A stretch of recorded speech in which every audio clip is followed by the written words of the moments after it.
Thank you for tuning in to today's episode of Feel Good Fridays. Coming live straight at you from Pittsburgh, Pennsylvania, it's your hosts, Polly and Bags. Thank you for tuning in to this edition of Feel Good Fridays. I'm Polly. And I'm Bags. And today, ladies and gentlemen, we are joined by a leader out of the Columbus, Ohio market. And that gentleman sitting beside me, his name is John Stoneburner. John, welcome to the show. Thanks for having me. It's been a blast. The burner turner, man. Oh, it's been a blast. It will be a blast, Right, brother. right. That's right. So today, before we get into it, how long have you been in a leadership role, John? So I've been a leader for 15 years. 8 years with this current company I'm at, and actually 2 years right now of being a remote leader. It's awesome. It's awesome. I don't think, Paul, we've ever told how long we've been in leadership. We've been doing this damn podcast for 10 times. Right on. Right. Well, Frank, I'll just tell you, myself, I've been around about 14 years, so Johnny's got me a little bit right there, but in different industries as well. And the one thing I think it comes down to with leadership is the people, right? So 100%. That's one of the things I think we all can agree upon. Doesn't matter where you've been, where you've done, it comes down to the people. So how about you, Paulie? 12 years for me, so both of y'all got me beat, but it just gives me, more of an opportunity to learn from your guys' past experiences. So what are we getting into today, Bex? Well, today, team, we're going to learn about leading remotely. I think a lot of people think leading remotely just came about us once COVID hit us, in 2020. But team is probably some of you even know watching here today. People have been leading remotely for a long, long time. So getting into it here, the burner turner.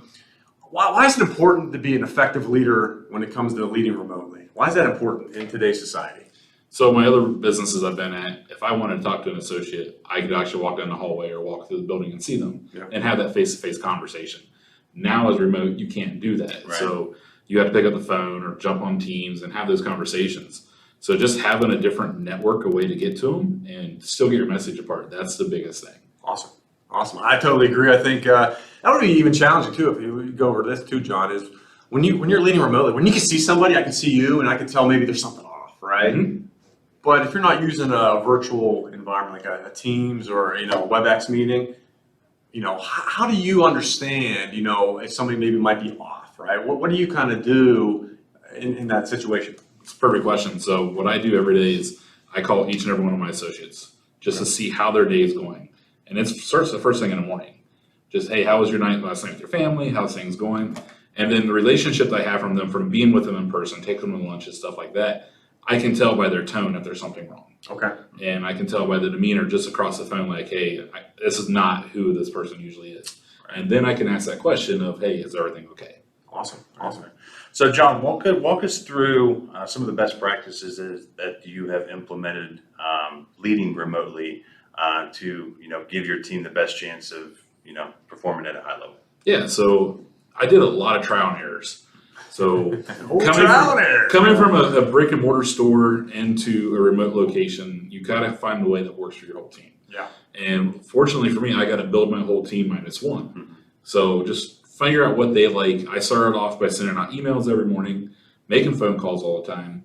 And then now for weekly recaps, I do an email, and in that email, I tell them exactly what my schedule is for the week. So if I'm coming to their area, I want to see them. They know that I'm going to be there, or I'll let them know when I'm coming to that spot. I've done PowerPoint presentations where I just send out every week, hey, please look at these top tasks and let's move on. And my team didn't care for that too much. They like that basic email to see our progress, where we're at, and what's going on next. Oh, that's awesome, because I didn't think myself, Drew, right, trial and error. Yeah. Because I don't think there is an exact science to say, hey, if you're leading remotely, here's the plan A, B, and C. Because everybody takes information differently and receives it. I know for myself, I have a pretty big region I'm responsible for, the group text. Mm-hmm. Right? The group text, I know people are going to look at their phone faster than they're probably going to look at their email. So if I have an important message or whatever it is, you want to shout something out, a group text is another effective way of doing that. It goes a long way. So leading remotely, how often do you recommend scheduling one-on-one time with that person to see them face to face? I try to get to their area once a week. Okay. And just to go see them, even if it's just to take them out for a lunch or sit in a cubicle beside them at their office and just touch base with them and show them what I do on a daily basis. Very good, very good. So, look, we appreciate all the information, appreciate sharing of the best practices there. Banks, why don't we talk about what we have in store for the audience next week? Yeah, next week we're going to have one of our favorite subjects. And actually, it has a bad connotation, or if you want to call it like that, but it's accountability. We're going to really dive into accountability next week. And we're going to really go over, the positive impact, not the negative. When you say that word, it sounds like it's a bad word in business, but actually the positive impact it can have not only on yourself, but your whole team and even your whole company. So, nope, spot on there. And look, that's a wrap for us this week. If you missed any of our previous episodes, please head to our YouTube channel at Feel Good Fridays Podcast, or you can listen to us on the go by listening on the iHeartRadio app, Apple Podcasts, or wherever you get your podcasts. With that being said, as always, take care. And brush your hair. Thank you for tuning in to Feel Good Fridays. If you want to stay up to date with our podcast releases and upcoming material, please like and subscribe our YouTube channel. I'll wait. You didn't do it yet. Go ahead. I'm still waiting. Could you do it? Definitely check us out on our TikTok for special announcements and possible giveaways. Both can be found by searching at Feel Good Fridays Podcast. Thank you, and make it a great day.